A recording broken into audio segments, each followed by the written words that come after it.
皆さんこんにちは、のらんです。今日この収録日が10月31日、ハロウィンなんですけれども、実はね、私の娘がね、ハロウィン生まれ、今日はね、誕生日なんですよ。おめでとうございます。はい。ということで、誕生日ね、何が欲しいのっていう話をしたら、これがね、欲しいということで、買ってあげたんです。で、ちょっとね、今日はね、そのものを借りて、ちょっとね動画を撮ろうと思って本日ね収録をしております。じゃーん。はい、ご存知の方も多いと思いますけれども、こちらリカちゃんなんですけれども、これ見ていただくとわかるようにハッシュタグリカと書いてあります。そう、これね、リカちゃんはリカちゃんでも、いつものよくいる小学5年生だっけ ?11 歳なんだっけなのリカちゃんとは別で、確かね、17歳リカちゃんなんですよ。これをね、欲しいと所望されまして、プレゼントとしてね、購入しました。なのでね、すいません。もうね、開封済みなので、開封動画ではちょっと今日ないんですよ。ちなみにね、もう中身今ないんですけど、ここね、ビロッとね、綺麗な化粧箱になってて、こんな感じにね、開くようになってるんですよ。だからね、この箱取っといてもめっちゃいいよなって思うんですよね。かわいい。なんでね、ちょっとね、値段もお高かったと思います。いくらだっけ ?5000 円台ぐらいだっけな。ぼちぼち、お高めの感じだったんですけど、結構ね、中見たらね、今までのリカちゃんとは違う感じだったんで、まずはね、ちょっとハッシュタグリカちゃんをね、ご紹介したいと思います。じゃん。はい、こちらがハッシュタグリカちゃんです。で、まずね、見ていただくとわかるように、身長がまずめっちゃ高いですよね。ちょっとね、今手元に普通のリカちゃんいないんですけども、よいしょ。こちらね、ティーンボディももこさんですけれども、この、なんて言うんだろう。だから身長も高いんだけど、根本的にギュッと大きくなった感じがしますよね。そもそも、なんて言うんだ、ももこさんもそうですけど、6分の1ドールじゃないサイズっていうの？お顔も含めて全体的に結構大きいなっていうイメージがあります。で、先ほどの箱にも書いてあったんですけど、リカちゃんとはね、可動域も結構違うんですよ。まず、首は、リカちゃんはね、基本回転しかしないんですけど、前後左右に傾けることができます。なので、首かしげのポージングとかがね、ハッシュタグリカちゃんはできるんですね。で、腕はね、結構グニグニ曲がる感じです。で、指輪がつけられるようになってます。で、ポイントはね、膝。これね、曲がらないんですよ。質感がね、だいぶリカちゃんとかと違う質感になってて、足だけね、プラスチックっていうんかな、結構ね、硬い。こういう素材になってるので、もう足はね、曲がらないです。もう絶対曲がらない顔してる。で、見ていただくとわかるんですが、足がね、片足だけ曲がってるの。こっちはね、まっすぐなの。もうこういうポージングなんですよ。なんで直立は絶対できないです。もう絶対こっちが曲がっててこっちがまっすぐっていう、このおしゃれ立ちをしているのがデフォのスタイルになってます。なので、例えば座るのとかも足を伸ばしてまさに草むらに座るような感じはできるんですけど、この椅子にカクンカクンと座るとか、そういうポージングはね、そもそもできないスタイルになってますね。もう立ったところの美しさをいかに追求したかみたいなボディになっています。足がとにかく長いですよね。でね、首ですけど、こんな感じで結構ね、ちゃんとホールドするので、これはね、すごくいいですね。特に横がいいな。横の可動域がすごく綺麗。もちろん横も曲がるんですけど、これがやっぱね、その写真を撮ることを結構前提とした作りなのかなという感じがしますね。で、このリカちゃんですけれども、この髪の毛の色がね、すごく綺麗。インナーカラーがね入ってて、まあほんとね若い子が好きそうなっていうとちょっとオバハン臭いセリフになっちゃいますけど、こういうね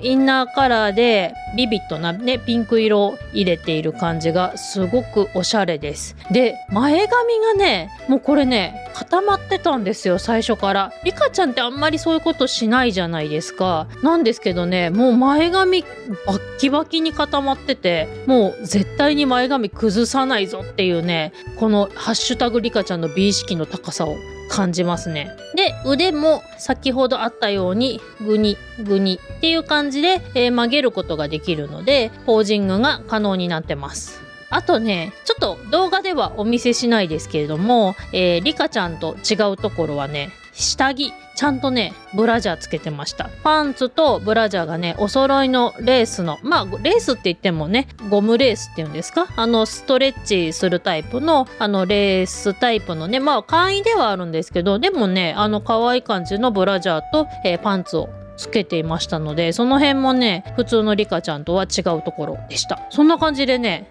結構ねもう別物の人形と言っていいぐらいリカちゃんとはね違うところがいっぱいあるんですけども、まあ何が困るって基本的にリカちゃんの服は着れないです。こんだけ大きいとねやっぱ全然違うので、まあとはいえやっぱねお着替え遊びしたいですよね、やっぱり。ただねさすがにこのボディサイズはね私もないです。先ほどお見せしたティーンボディのももこさんでサイズ差なので、なんならね27センチサイズで服を作っても小さいかもしれない。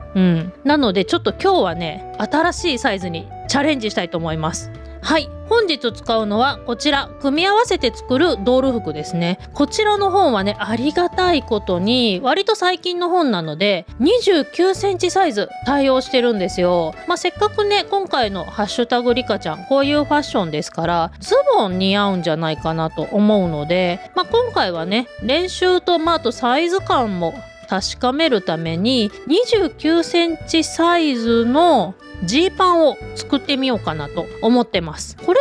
にねジーパン似合いそうじゃないですかね。なんでねちょっと今日は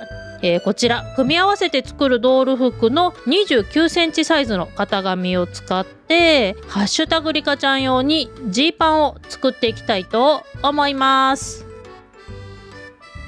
はい、そんなわけでですねジーパン完成しましたので見ていただきたいと思います。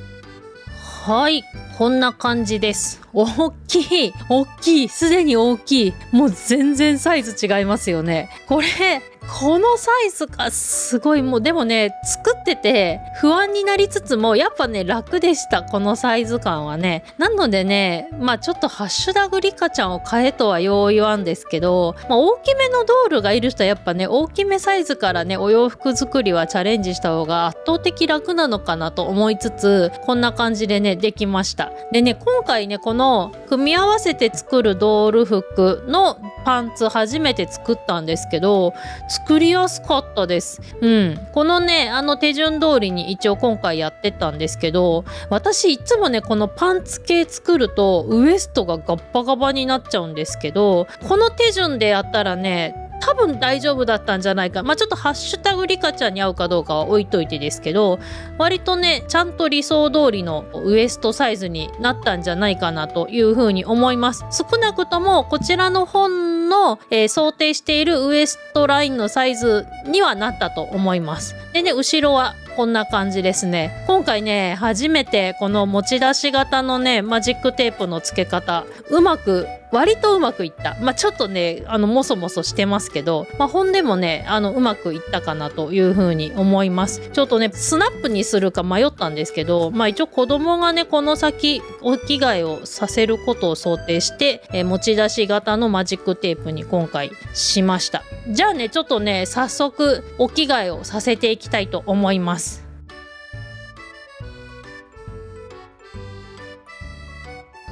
よいしょ。はい、お着替えがね完成しました。やっためっちゃぴったりじゃないめっちゃぴったりだ。やったー。ひょっとしたらジーパンちゃんと成功したの今回初めてかもしれん。めっちゃいいですよね。ちなみにね履かせた感はね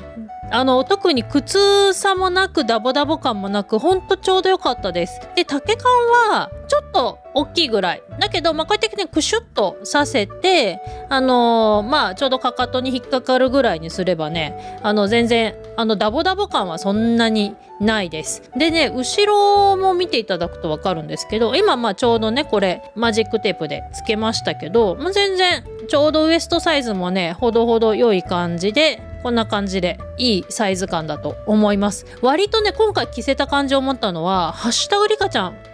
17歳ってこともありますけど、ヒップがそこそこあるんですよ。なのであんまタイトだと入らんかもしれん、腰がね。なのでこのぐらいで多分ちょうど履かせることを考えるとちょうどいいぐらいかなというふうに思いました。いや、これいいですね。このまたニットにすごく合ってるんじゃないかなというふうに思います。つまりハッシュタグリカちゃんは29かもしれん。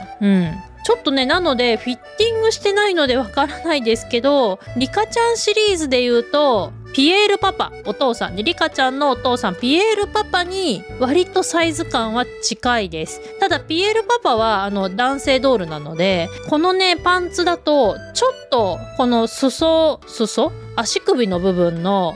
太さが足りないかもしれないですけど、結構ねやっぱピエールパパに近いぐらいのサイズ感がありました。なので今後ねハッシュタグリカちゃんのお洋服作るとき、特に下はね男性ドールぐらいでいいのかなというふうに思います。本日は組み合わせて作るドール服の29センチサイズズボンをハッシュタグリカちゃん用に作りました。それではまた次回の動画でお会いしましょう。